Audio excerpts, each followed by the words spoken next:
오늘은 영접 메시지를 나누도록 하겠습니다. 하나님의 말씀은 요한복음 20장 31절입니다. 오직 이것을 기록함은 너희로 예수께서 하나님의 아들 그리스도이심을 믿게 하려 하며 또 너희로 믿고 그 이름을 힘입어 생명을 얻게 하려 함이니라. 불신자를 처음 만났을 때에 정확한 복음을 전해서 예수님을 영접할 수 있도록 도와주는 메시지입니다. 성경에는 창세기 1장 1절에 태초에 하나님이 말씀으로 세상을 창조하셨습니다. 세상을 만들 때 하나님이 행복의 원리를 가지고 만드셨습니다. 물고기는 물속에 살도록, 새는 공중을 날아다니며 살도록, 나무는 땅속에 뿌리를 내리며 살도록 그렇게 창조하셨습니다. 그리고 하나님이 창세기 2장 7절에 흙으로 사람을 지으시고 그 코에 생기를 불어넣어서 우리 사람을 창조하셨습니다. 우리 사람은 하나님의 형상대로 창조된 축복된 존재입니다. 창세기 1장 27절에 보니까 하나님이 자기 형상, 곧 하나님의 형상대로 사람을 창조하셨다고 하셨습니다. 하나님의 형상이란 말은 우리 인간만 하나님을 알 수 있는 영혼을 주시고요. 하나님의 영이 함께 하셔서 우리 인간은 하나님과 함께 영원한 생명을 누리며 살아가도록 그렇게 창조하신 겁니다. 그리고 창세기 1장 28절에는 우리 인간에게 5가지 축복을 주는데 생육하고 번성하고 땅에 충만하도록 그리고 우주 만물을 정복하고 다스리는 축복을 주십니다.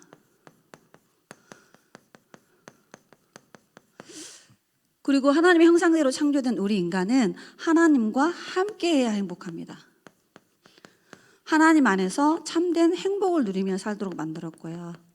그 안에서 참된 평안함을 마음껏 누리며 살아가도록 이렇게 원래 우리 인간을 하나님이 창조하셨습니다. 그리고 나서 하나님이 우리 인간에게 창세기 2장 16절부터 17절에 언약을 주십니다. 16절에 보니까 모든 에덴 동산에 있는 모든 실과 열매를 다 먹을 수 있으나 동산 중앙에 있는 선악을 알게 하는 나무의 실과를 먹지 말라. 이것을 먹는 날에는 반드시 죽는다. 하나님은 우리 인간에게 한 가지 법을 주세요. 행위 언약을 주세요. 이거 먹지 마라. 먹으면 죽고 안 먹으면 영원히 사는 거죠. 그런데 창세기 3장 1절로 6절을 자세히 읽어보시면 우리 인간이 하나님을 떠난 창세기 3장 사건이 일어납니다. 요한계시록 12장 9절에 보니까 하나님을 찬양하던 천사가 타락해서 사탄 마귀라고 기록되어 있는데요. 이 사단이 뱀 속에 들어와가지고 우리 인간을 4가지의 거짓말로 하나님 떠나도록 유혹합니다. 이거 먹어도 죽지 않아. 너의 눈이 밝아져. 네가 하나님처럼 될 수 있어. 선과 악을 구분하게 돼. 그래서 우리 인간이 하나님의 말씀에 불신앙하게 돼서 이 선악과 열매를 따먹는 죄를 짓게 됩니다. 그게 하나님의 말씀에 불순종한 원죄입니다. 이로 말미암아 모든 인간은 그때부터 하나님과의 관계가 단절되어져서 끊임없는 고통과 죽음과 재앙이 오기 시작합니다. 하나님을 떠나 있는 우리 인간은 요한복음 8장 44절에 너희는 너희 아비 마귀에게서 났다. 신분이 마귀의 자녀로 태어납니다. 사주팔자 운명에 묶여서 태어납니다. 그래서 하나님을 떠나 있고요. 죄인으로 태어나고요. 지옥 배경을 가지고 이 땅에 태어납니다. 에베소서 2장 2절에 공중권세 잡은 마귀를 따라서 세상 풍속을 쫓고 공중권세 잡은 자를 따라 불신자 가운데 역사하는 악한 영에게 종노릇하며 삽니다. 그 대표적인 게 우상을 만들고 우상을 숭배하고요. 생명 없는 종교를 찾아가서 우리 인생 문제에 답을 얻으려고 노력합니다. 그래서 무속, 점술, 우상, 제사, 굿, 미신 이런 거에 운명에 묶여있다는 증거거든요. 그러면 시간이 지나면 마태복음 11장 28절에 수고하고 무거운 짐을 짐고 반드시 우리 인간은 정신문제로 시달립니다.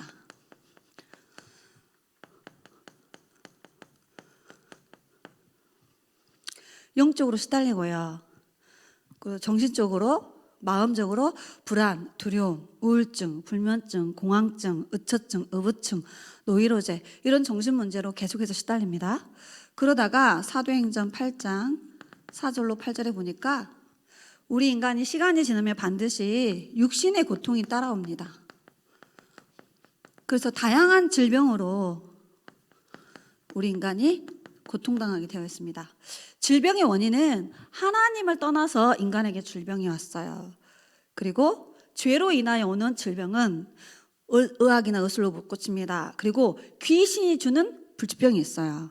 그거는 의료기관이나 의술로 절대 해결할 수 없습니다. 그러다가 한 번 죽는 것은 사람에게 정하신 것이요, 그 이후에는 심판이 있습니다. 반드시 우리 인간에게는 죽음 문제가 찾아와요. 그래서 천국과 지옥이라는 내세 문제가 기다리고 있는데, 마귀를 가두는 곳이 지옥입니다. 귀신을 가두는 곳이 지옥이에요.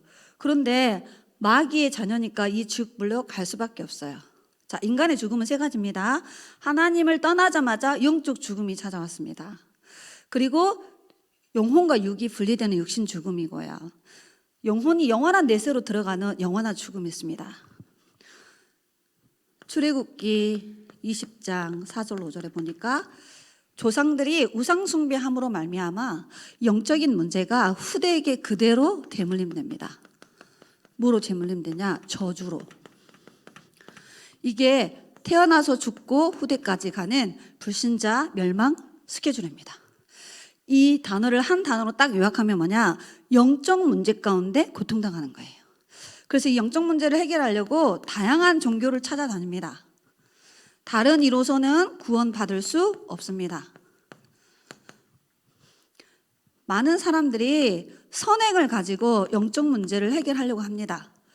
이사야서 6장 64장 6절에 인간의 선행은 더러운 옷과 같습니다.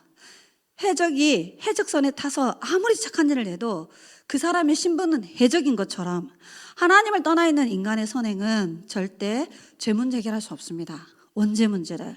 그리고 많은 사람들이 철학과 지식으로 인생의 문제에 답을 얻으려고 합니다. 골로새서 2장 8절에 보니까 철학은 그리스도를 따름이 아니다. 헛된 속임수요, 세상에서 나오는 거다. 자, 그러면 종교로 이 사단의 세력을 이길 수 없어요. 반대로 종교는 마귀 귀신을 섬기는 겁니다. 선행으로 인간의 원죄 문제를 해결할 수 없어요. 지식과 철학으로 하나님 만나는 길을 알려주지 않아요. 그래서 인간의 방법으로는 구원받을 수 없어요. 그래서 하나님이 우리에게 구원의 길을 열어주셨습니다. 로마서 5장 8절에 우리가 아직 죄인 되었을 때에 그리스도께서 우리를 위하여 죽으심으로 하나님께서 우리에 대한 자기 사랑을 확증하셨느니라. 그리스도는 마태복음 16장 16절에 기름 부음 받은 자라는 뜻입니다. 자, 그리스도라는 뜻은 요한복음 14장 6절에 내가 곧 길이요 진리요 생명이니 나로 말미암지 않고는 아버지께로 올 자가 없느니라. 유일하고 완전하고 영원한 구원의 길을 열어주셨습니다. 그 뜻이 그리스도예요. 그리고 마가복음 10장 45절에 그리스도께서 오신 것은 인간이 가지고 있는 원죄, 우상숭배죄, 자범죄, 모든 죄 문제를 해결하기 위해서 오신 분입니다. 요한일서 3장 8절에 하나님의 아들 그리스도가 오신 것은 마귀가 하는 모든 일을 멸하러 오셨습니다. 마귀 일을 멸하셨어요. 마귀 권세를 깨뜨리셨어요. 그 분이 누구냐는 거예요. 그분이 바로 예수입니다. 예수님. 그래서 마태복음 1장 21절에 아들을 낳을 건데 그 이름을 예수라 하라. 이는 자기 백성을 그들의 죄에서 구원할 자이심이니라. 자, 그렇다면 예수님이 그리스도로 오셔서 하나님 만나는 구원의 길을 여신 참 선지자가 되신 거예요. 예수님이 그리스도로 오셔서 죄 문제 해결하신 참 제사장이 되신 거예요. 자, 예수님이 그리스도로 오셔서 사단의 권세를 멸하신 참된 왕으로 오신 거예요. 그래서 예수님이 그리스도라는 증거로 십자가에 죽으시고 3일 만에 부활하셨어요. 그래서 고린도전서 15장 3절로 4절에 성경대로 죽으시고 성경대로 부활하셔야만이 우리의 구원자가 될 수 있는 겁니다. 자, 그래서 누구든지 로마서 10장 13절에 누구든지 주의 이름을 부르면 구원받아요. 이게 하나님의 사랑입니다. 에베소서 2장 8절로 9절에 하나님이 예수 그리스도를 보내주셨어요. 그분이 십자가에 죽고 부활하셨어요. 그 사실을 믿음으로 말미암아 구원을 받는데 이것이 하나님이 우리에게 주신 선물이라. 행위에서 난 것이 아니기 때문에 자랑할 수 없다라고 말합니다. 그래서 요한복음 1장 12절에 이 예수 그리스도를 우리 인생의 주인으로 영접하면, 그래서 오늘 말씀 제목이 영접하는 메시지예요. 자, 어떻게 영접하죠? 로마서 10장 9절로 10절의 방법이 정확하게 기록되어 있습니다.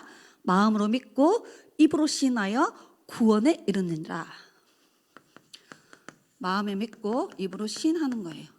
그래서 오늘 저의 입술을 통하여서 요한계시록 3장 20절에 여러분의 마음의 문을 두드리고 있습니다.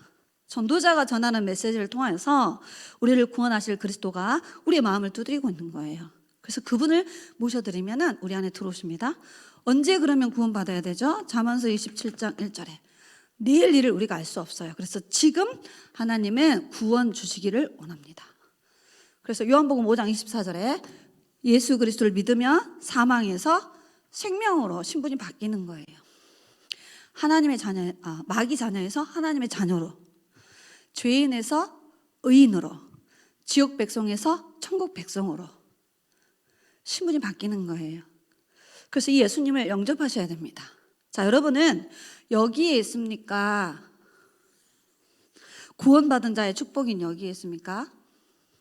자, 내가 여기에 있다라고 발견되셨다라면 오늘 지금 예수님을 영접하는 기도를 하면은 하나님의 자녀된 축복으로 신분이 바뀝니다. 저를 따라서 함께 기도하도록 하겠습니다. 예수님을 마음속에 모셔드리는 기도입니다. 눈을 감으시고요. 기도하도록 하겠습니다. 살아계신 하나님, 저는 하나님을 떠난 죄인임을 고백합니다. 하나님이 나를 구원하기 위해 예수님을 그리스도로 보내주심을 믿습니다. 나를 위하여 죽으시고 부활하셔서 지금 살아계심을 믿습니다. 지금 이 시간 내 마음의 문을 열고 그리스도 되신 예수님을 내 마음속에 영접합니다. 성령으로 지금 들어오셔서 나를 하나님의 자녀 삼아주시고 성령으로 나와 함께하여 주옵소서. 살아계신 예수 그리스도 이름으로 기도드리옵나이다. 아멘. 자, 이렇게 예수님을 영접하면 여러분은 이제 로마서 8장 2절에 생명의 성령의 법이 이 죄와 사망의 법에서 영원히 여러분을 해방시키셨습니다. 고린도전서 3장 16절에는 우리의 몸을 성전 삼고 하나님이 성령으로 우리와 함께 하십니다. 이걸 구원이라고 합니다. 요한복음 14장 16절로 17절에 보니까 그 성령은 보혜사라고 기록되어 있습니다. 보호할 보자, 은혜자, 가르칠 사자. 그분이 성령으로 우리와 영원히 함께 하십니다. 그래서 구원은 완벽한 겁니다. 그래서 요한복음 14장 14절에 보니까 예수 그리스도 이름으로 무엇이든지 기도하면은 하나님이 기도 응답하십니다. 왜요? 자녀가 되셨기 때문에. 하나님이 살아계신 증거로, 예수가 그리스도라는 증거로 기도 응답하게 되어 있습니다. 자, 이 예수님을 누가 믿냐? 정확한 딱 복음을 전하면은 하나님이 예비해 놓으신 사람이 예수님을 믿게 되었습니다. 사도행전 13장 48절에 영생 주시기로 작정된 사람이 예수님을 믿습니다. 고린도전서 12장 3절에 성령으로 아니하고는 누구든지 예수를 주라 시인할 수 없습니다. 더 놀라운 것은 에베소서 1장 4절로 5절에 영세전에 구원 주시기로 작정된 자가 있습니다. 더 놀라운 것은 로마서 11장 5절에 지금도 하나님의 은혜로 택함받은 남은 자가 있다고 하셨습니다. 그래서 우리 현장에 이 정확한 생명을 살리는 영접 메시지를 통하여서 여러분의 삶 속에 생명 운동이 차고 넘치기를 예수님 이름으로 기도합니다. 제가 기도하고 마치도록 하겠습니다. 살아계신 하나님, 성경 66권을 통하여서 생명 살릴 말씀을 우리에게 허락하신 하나님 감사합니다. 한 사람을 만났을 때에 정확한 영접 메시지를 통하여서 예수 생명을 전달하는 증인 되도록 축복하옵소서. 이 메시지가 전달되어지는 모든 현장에 생명 운동이 넘쳐나도록 주의 성령께서 역사하여 주옵소서. 살아계신 예수 그리스도의 이름으로 기도드리옵나이다. 아멘.